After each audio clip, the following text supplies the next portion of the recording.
Les varietés de Sant Feliu que estaran la setmana vinent als jardins de la Casa Rull. Ja veuen, amb la màgia del Miquel Àngel. Com t'has quedat, tu, Macià, bocabadat o no? Sí. Sí, clar, s'ha quedat bocabadat el Macià normal. Festa major. Què seria una festa major sense menjar i beure? Doncs res, i a casa nostra la festa major, el menjar i la beguda tenen un nom propi que es diuen bou i arròs i mesclet, Jordina. Doncs sí, mira, com veieu el bou i arròs ja el tenim gairebé aquí a punt, fent Ja fa xup-xup, oloreta, només faltaria l'arròs. I el que hem de dir és que el Marc i el Macià ens han fet, doncs això, el favor de venir aquí i ensenyar-nos com es fa aquest plat típic de la nostra gastronomia local. Per aquella gent... Bé, bona tarda. Bona tarda. Que també m'he buscat un pinxer, Bona que sí, tarda. Macià? A veure, el tema és, aquest plat per què va desaparèixer? Tu per què diries que es feia un plat amb bou i arròs arreu, Sílvia? Home, a priori no en tinc gaire idea, però suposo que devia ser perquè els bous els devíem tenir a prop. Dic jo, no ho sé, Exacte, molt bé. Aquest plat es va començar a cuinar data de l'any 1300, imagineu-vos, quants segles fa que es començava a cuinar, i al segle XIX va ser un plat que es va extendre per tot arreu dels països catalans, era un plat molt i molt popular. El cas és, però, que al segle XX es va perdre, es va deixar de fer, i no va ser fins al 2008 que el bou de Reus va començar una altra vegada a reprendre aquesta tradició. A recuperar-la, sí. Com va ser? Què us va motivar? Doncs, bueno, en principi el 2008 va ser, quan, com molt has dit, quan ens va arribar vam descobrir que teníem això i nosaltres portem el bou i ens va semblar que podia ser una bona idea que nosaltres mateixos recuperéssim i donéssim a conèixer aquest plat típic de Reus a la ciutadania. Llavors el que vam fer va ser parlar-ho assessorar-nos, la Marina Quadrada ens va ajudar, ens va fer una recepta que podeu trobar al programa de la Festa Major i el que fem doncs és gaudir del menjar del bou i arròs i compartir-lo amb tota la ciutat, clar. I hem de ser gaire experts, Marc, per poder fer un... Ah, que hem de tirar l'arròs, Macià, molt bé, Tu fes-ho bé. Ara ja fa xup-xup, ja és moment de tirar l'arròs. Hem de ser experts, Marc, per fer un bou i arròs o no? Experts culinaris, vull dir? No cal en absolut. L'únic que sí que porta feina. És un plat que vol una bona estona de cuina, però que és molt senzill de fer. L'última hora és un estofat, que l'únic que vol són hores. Hores, una mica de paciència. Però sabem que també teniu una alternativa per aquella gent que no tenim hores, justament, per dedicar-nos a cuinar per poder menjar bé. Tenim una solució. Des de fa uns anys el que vam fer va ser, arran d'una empresa que el que fa és produir altres plats que es fan amb arròs, el que fa és, per nosaltres ens prepara cada any per l'època de la Festa Major, ens prepara el nostre bou i arròs, ens prepara la llauna amb l'estofat, que ja ve tot preparat, i això, per tant, l'únic que cal és abocar-la a la cassola, i quan comença a fer el xup-xup, ja ho heu vist, només cal tirar-hi l'arròs i a partir d'ara seran uns 15 minuts. En mengem dos i mig. Podem garantir que l'olor és molt bona i el resultat també el tenen aquí en aquests platerets, també fa molt i molt... Macià, tot avança correctament o no? Tu què dius? Va bé l'arròs? Sí. El tenim bé, Ell és un expert. Tu controla que no se'ns enganxi l'arròs, Macià, això serà important. Escolta, hi ha un dia a la nostra ciutat que, si sou una mica mandrosos i no us agrada cuinar, podeu degustar bou i arròs. Marc, expliquem-ho, quan? Sí, el dia 27 a la nit, cada any el que fem és un sopar popular de bou i arròs, que el fem a la zona del Pallol i que tothom hi esteu convidats. A més, voldria puntualitzar que, a més, per Festa Major, hi trobareu el programa, hi ha una sèrie de restaurants de la ciutat que el que fan és col·laboren i durant aquestes èpoques de la Festa Major el que fan és fer el servir-lo a la carta. Sí, el tenen a carta. Molt bé. Què us sembla si ara doncs passem del menjar cap a la beguda, perquè no pot faltar, Tenim el Joel, moltes gràcies, Joel, per estar aquí amb nosaltres. Molt bona tarda. El Joel, també hem de dir que el mesclet, que és una beguda de la Festa Major, també es pot trobar aquests dies als restaurants, bars i també a les barraques que comencen avui. Sí, avui comencem barraques, tindrem la gran bota del mesclet allà, ens podeu trobar, i no res. A veure, Joel, aquí ens has preparat ja un mesclet, però primer de tot, abans que anem a fora a brindar amb tota la festa que hem preparat, explica'ns com es fa un bon mesclet. Fem una classe pràctica. Fem una classe, que això s'ha de saber. El primer de tenir un got del mesclet, això és bàsic, no? El plim, ara fantasia de fruites, va desaparèixer.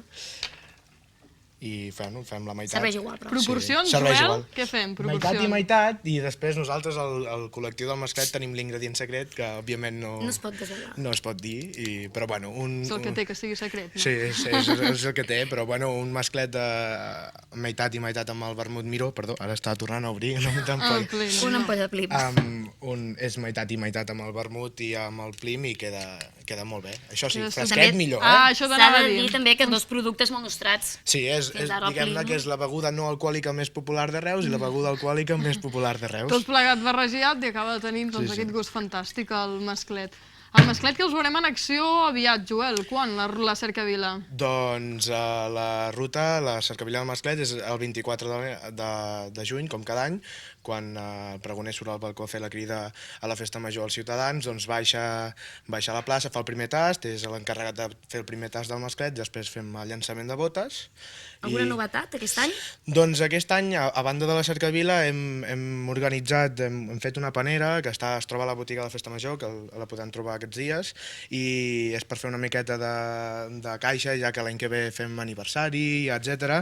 I és això, és una panera amb productes de Reus i del voltant, del Camp de Tarragona, i el que esperem és recollir una miqueta de diners. Hi ha el llibre de la Festa Major, vermut, òbviament, una llauna de bou i arròs, Aquí al Marc, menjar en blanc, avellanes, olives de la Selva del Camp, etc. En tot cas, algú que vingui per primera vegada a la ruta del masclet, què li diries? Doncs, Com l'animaries a venir? Un dels moments més xulos és justament després del pregoner, quan fa el primer tast, els del col·lectiu pugem un petit escenari a una punta del Mercadal, llancem botes perquè la gent que participi de la cercavila pugui fer un tast també, i llavors comencem tots els elements del seguici festiu que participen en aquesta ruta, carrer Major avall, i fem un tom als carrers cèntrics de la ciutat i anem donant a tastar a la gent el masclet i que xali amb la música i amb els elements festius. i que s'ho passem bé, menjant, bevent i, en fi, gaudint d'aquests dies de festa major, Jordina. Doncs escolta, jo proposaria un brindis per acabar amb aquesta secció de gastronomia, per tancar tota aquesta temporada. Fem una cosa, vosaltres acabeu de fer xup-xup a la cassola, acabem de preparar aquests masclets i després quan sortim a l'exterior fem un brindis entre tots i provem si ens ha quedat bo o no ens ha quedat bo. Va bé o no, Macià? Ens te quedarà bo, això? Sí, doncs tu acaba el de cuinar i quan acabis ja sortim fora i el menjarem. Sí, et sembla bé? Sí. Vinga, va. Vinga, Nosaltres, per cert, ara us oferirem un vídeo que a mi m'ha semblat molt curiós. Volíem posar a prova els reusencs, volíem saber què és el que sabem, quan sabem els reusencs de festa major. Vosaltres què dieu? Tenim coneixements de festa? Tenim bona nota? Què dius, Marc? Home, fa uns quants anys que sí, no? Per tant, sí, eh? Tu diries sí. Tu què dius, Joel? Jo crec que els RTBs... A veure el micròfon que no ens sentiran. Els RTBs, sí, a la gent que no està tan implicada a la festa major els hi costa una miqueta més, però bueno.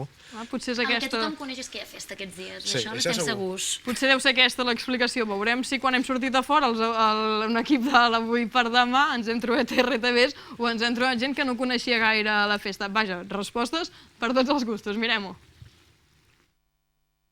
Beguda, home, pot ser el vermut i el menjar pot ser aquest, el bou. El menjar blanc i el... No me'n recordo el nom d'aquell... del vermut aquell, no me'n recordo com se diu. Jo tampoc, però és que no em veig, carinyo. No. El menjar no és un menjar, per mi és un postre, que és la coca amb cireres. Llavors el menjar casolà diria que és un extra que pot ser doncs uns canelonets, per exemple, o algo al forn. No? I vaig, m'agafes... La beguda, un cava, un cava.